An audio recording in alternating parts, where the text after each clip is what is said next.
Welcome to Uttarakhand GK centre. आज हम करने वाले हैं उत्तराखंड ट्रिपल एससी या यूकेपीएससी के लिए टेस्ट सीरीज का पार्ट 6। इसमें आपको मिलेंगे टोटल 20 क्वेश्चन। चलिए देखते हैं। पहला क्वेश्चन है, सोमचंद के समय गांव में पुलिस का कार्य व लगान वसूली करके राजा को कौन पहुंचाते थे? तो सोमचंद ने इन कार्यों के लिए बूढ़ा एवं सयाना इनकी नियुक्ति की थी। अगला क्वेश्चन है, सोमचंद का उत्तराधिकारी राजा कौन था? मतलब सोमचंद के बाद कौन कौन से राजा बने थे? तो सोमचंद के बाद बनने वाले राजाओं में आता है आत्मचंद, इसके बाद बना था पूर्णचंद, फिर इंद्रचंद, फिर संसारचंद, सुधाचंद, हरिचंद और इसके बाद बना था बीणाचंद। इसके बाद के राजाओं के बारे में हम आगे देखेंगे। तो अगला क्वेश्चन है, चंद्रकालीन शासक जिसके शासनकाल में रेशम की खेती का आरंभ हुआ था। तो यह आरंभ हुआ था इंद्रचंद के समय में, और रेशम की खेती का जो विकास हुआ था सबसे ज़्यादा चाइना में हुआ था, और उसके बाद नेपाल के माध्यम से यहाँ तक आया था रेशम की खेती का। इंद्रचंद के समय में एक पटरंग वाली एक प्रथा चल रही थी, मतलब डींग मारने की। कहा जाता था कि ऐसा करने से रेशम की खेती अच्छी होती है। तो यह भी एक क्वेश्चन बन सकता है। अगला क्वेश्चन है, चंद्रकाल में बिलासी राजा कौन था? तो हरिचंद के बाद बनने वाला बीणाचंद जो था वह बिलासी राजा था। अगला क्वेश्चन है, कराचल देव का 1223 ईस्वी का लेख हमें कहाँ से प्राप्त हुआ है? तो यह लेख हमें प्राप्त हुआ है चंपावत के बालेश्वर मंदिर से, और इस लेख में 10 मांडलिक राजाओं का भी वर्णन देखने को मिलता है। अगला क्वेश्चन है, किस ताम्रपत्र में मोहन थापा नामक मांडलिक का उल्लेख हमें मिलता है? वह मिलता है बास्ते ताम्रपत्र में। ये मांडलिक राजा जो थे नेपाल के राजा के अधीन हुआ करते थे। इसके बाद आप आगे देखेंगे जब, तो भारती चंद वह पहला राजा था जिसने नेपाल के जो शासक थे उनसे हमें आज़ाद करवाया था, और उनका पहले हमें कर देना पड़ता था नेपाल के राजा को, तो वह देना भी बंद कर दिया था। अगला क्वेश्चन है, गोपेश्वर के त्रिशूल लेख में किस राजा का वर्णन मिलता है?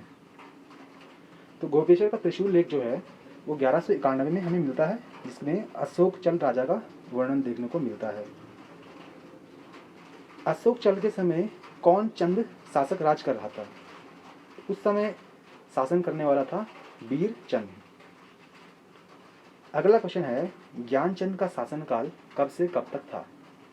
तो यह शासनकाल जो था 1365 से लेकर के और 1420 तक चला था। पहला चंद शासक जो दिल्ली दरबार में पेश हुआ था, तो वह भी ज्ञानचंद था। किसके दरबार में पेश हुआ था? फिरोज शाह तुगलक के दरबार में, और फिरोज शाह तुगलक ने ही इसे गरुड़ की उपाधि से नवाजा था। क्योंकि ज्ञानचंद जो था विष्णु का उपासक था, इसलिए शायद इसे गरुड़ की उपाधि से भी नवाजा गया होगा। अगला क्वेश्चन है, किस ताम्रपत्र में ज्ञानचंद को राजाधिराज महाराज कहा गया था? तो यह कहा गया था सेरा खड़कोट ताम्रपत्र में। अब आगे देखेंगे हम लोग क्वेश्चन, गोबासा ताम्रपत्र का संबंध किस राजा से है? तो यह ताम्रपत्र का संबंध भी ज्ञानचंद से ही है। इसके बाद हम देखेंगे 1423 का बालेश्वर मंदिर ताम्रपत्र किस राजा से संबंधित था? तो वह था विक्रम चंद से। अब आपके लिए क्वेश्चन है, तालेश्वर ताम्रपत्र का संबंध किस राजा से था? ये तो बालेश्वर था, तालेश्वर ताम्रपत्र का किससे संबंध था, ये आप मुझे बताएंगे। अगला क्वेश्चन है, भारती चंद का कार्यकाल कब से कब तक रहा था?